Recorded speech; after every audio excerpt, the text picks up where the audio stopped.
Today we will talk about the case of Yuan Shufu in Anyang, Henan, China in 2001.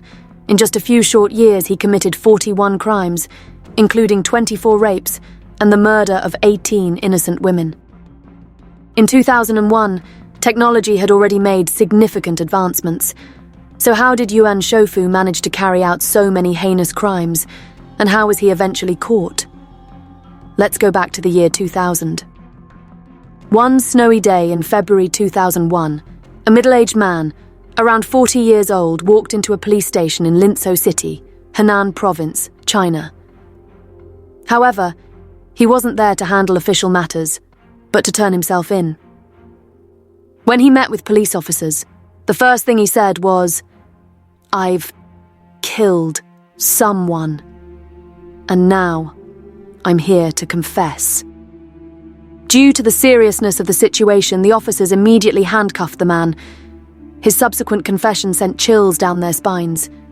It turned out that this man was Yuan Shufu, the murderer who had been on the police's most wanted list for quite some time.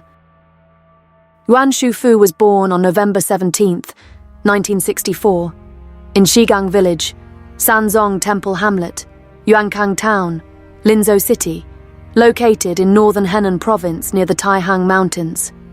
Yuan once had a carefree childhood. As the most doted-on child among his siblings, he attended elementary and middle school in his small village and rarely ventured beyond it. At that time, Yuan had an introverted personality. He was quiet, never stirred up trouble, and avoided conflicts. However, he also lacked social interactions and spent most of his free time helping his father with farm work. From his teenage years, Yuan took on heavy labor, such as manure hauling and crop planting. When he was about to graduate from middle school, he realized that his academic performance was poor. Knowing that further studies wouldn't guarantee a promising future, he decided it would be better to start working early to support his family. At the age of 16, Yuan began working as a construction laborer on a building site in Shanxi Province for 3 years. During this time, he lived frugally and handed over all his earnings to his parents. Yuan's parents, proud of their hard-working and filial son, recognized that labor-intensive jobs weren't a sustainable solution for his future. They decided to send him to military service to help him develop discipline and maturity. Yuan described his time in the military as the most prideful period of his life. In November 1983, at the age of 19, he donned a brand new military uniform and was sent off by the villagers with celebratory firecrackers as he reported for duty at the town's assembly point. After arriving at his unit, Yuan performed well and received multiple commendations for his behavior. Yuan was later transferred to a military unit stationed in Xinjiang, far from his hometown. His unit belonged to the Border Defense Forces, stationed near the national border. Despite the harsh training conditions for new recruits and the extreme climate, Yuan felt immense pride knowing he was protecting his country.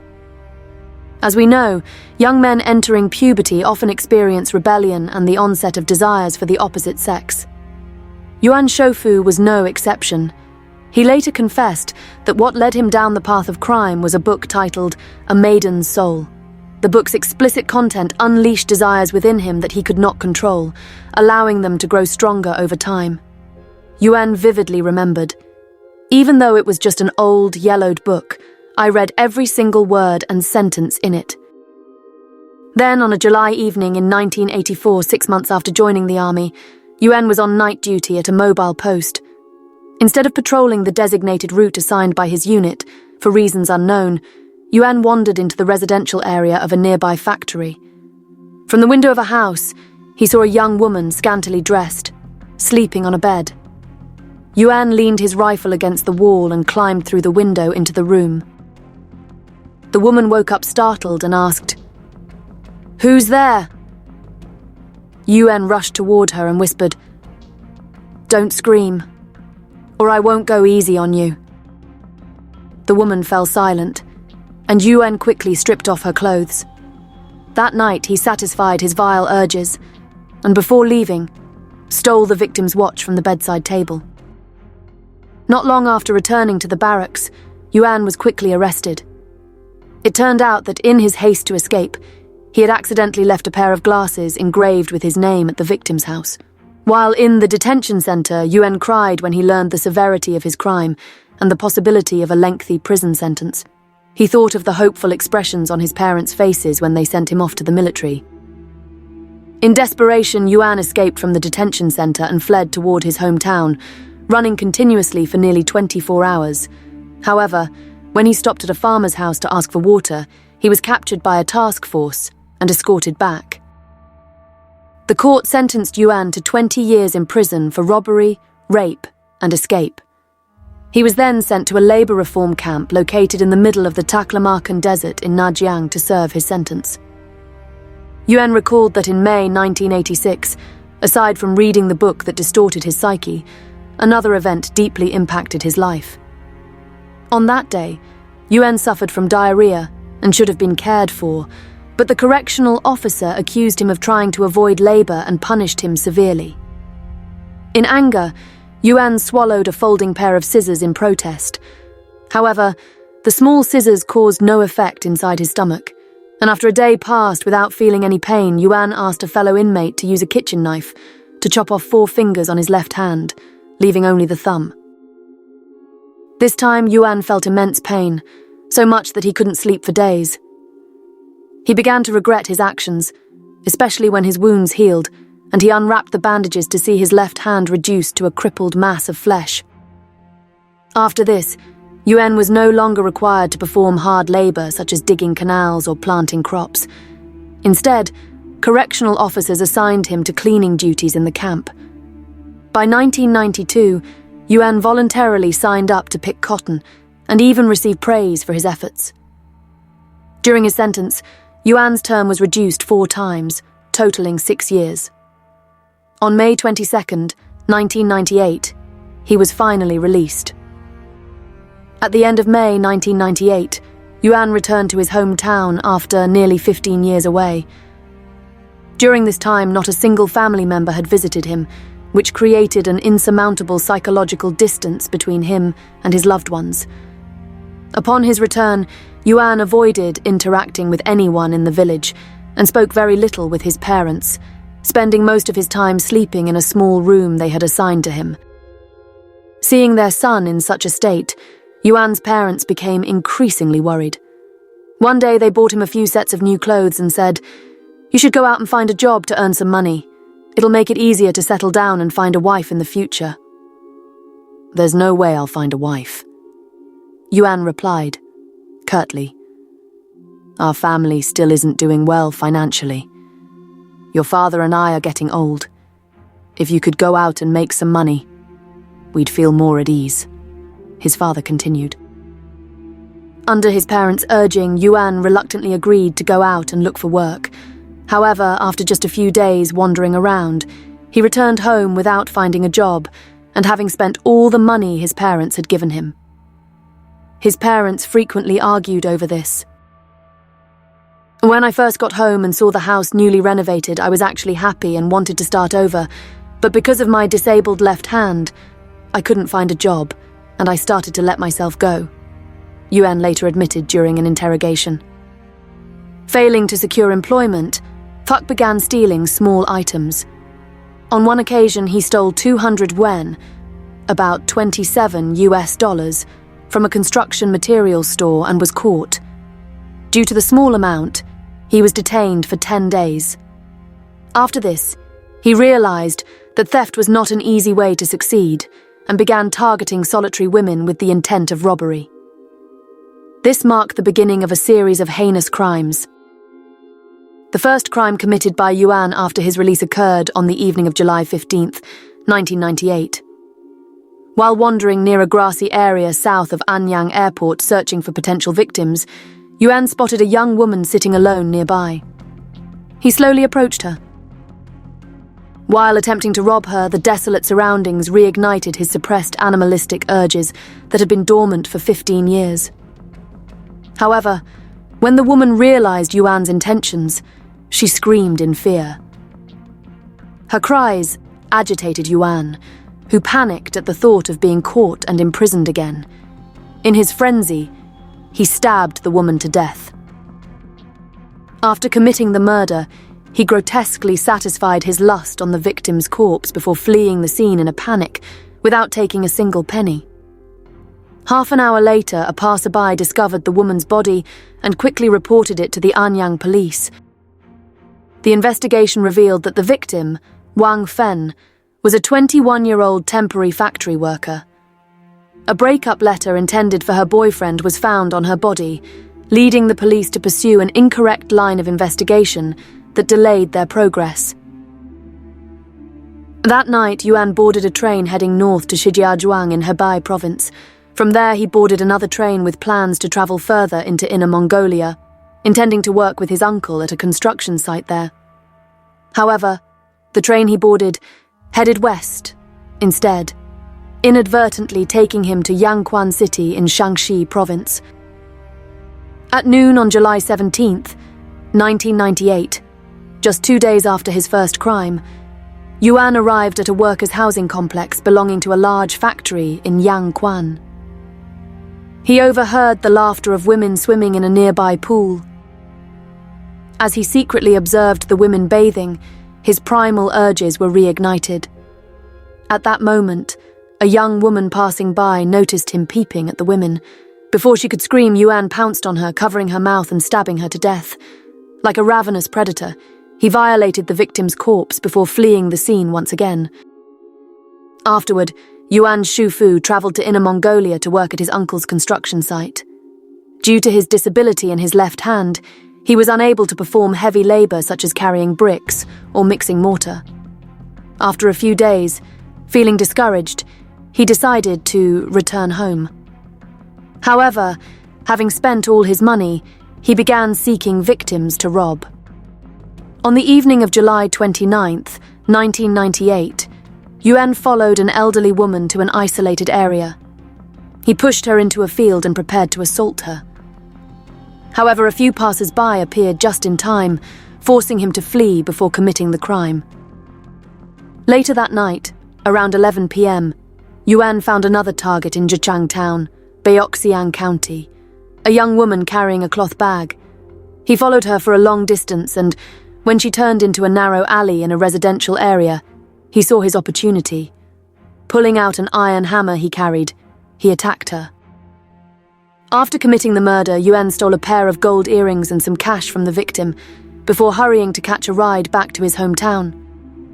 On August 20th, 1998, after nearly a month of staying indoors, Yuan, like a wild animal, acted out once again. That afternoon, near a road by the river in his village, he spotted a 20-year-old woman walking by. Suddenly, he pounced on her, dragging her into the bushes. After committing a brutal assault, he killed her with a hammer. Searching her bag, he found only a sack of pears. He sat down and ate 6 or 7 of them before leaving the scene.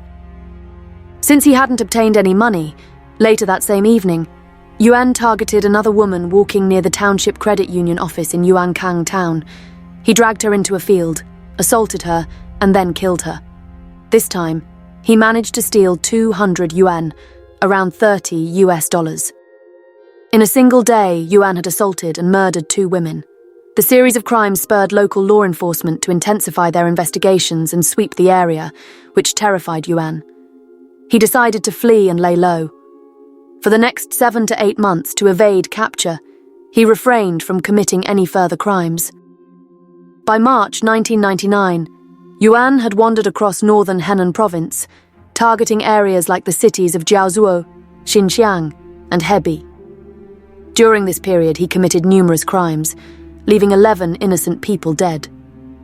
His victims ranged from a 79-year-old elderly woman to an 18-year-old female university student.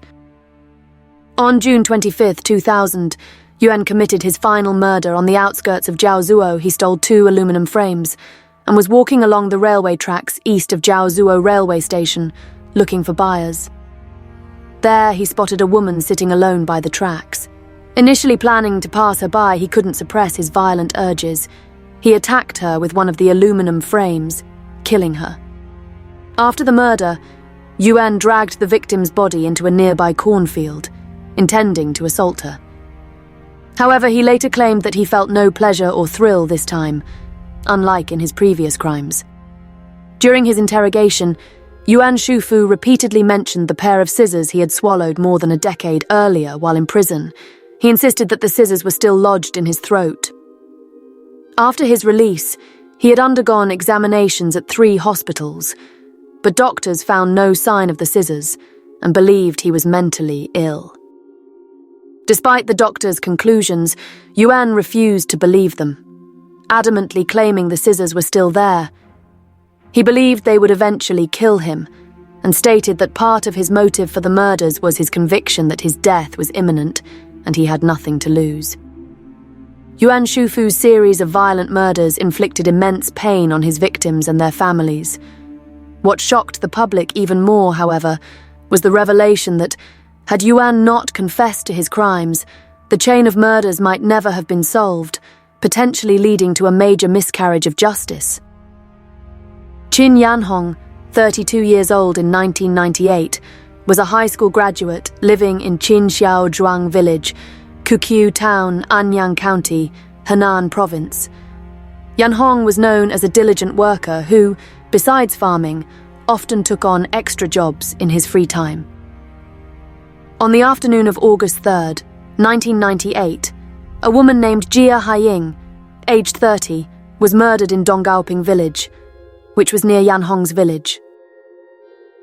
The next evening at around 11 p.m., 4 criminal investigation officers from the Anyang County Police visited the factory where Yanhong was working overtime. They told him they needed his cooperation in an investigation and requested he accompany them to the police station. Believing he had done nothing wrong, Yanhong willingly went with them. 3 days later, the police formally detained Yanhong on suspicion of intentional homicide.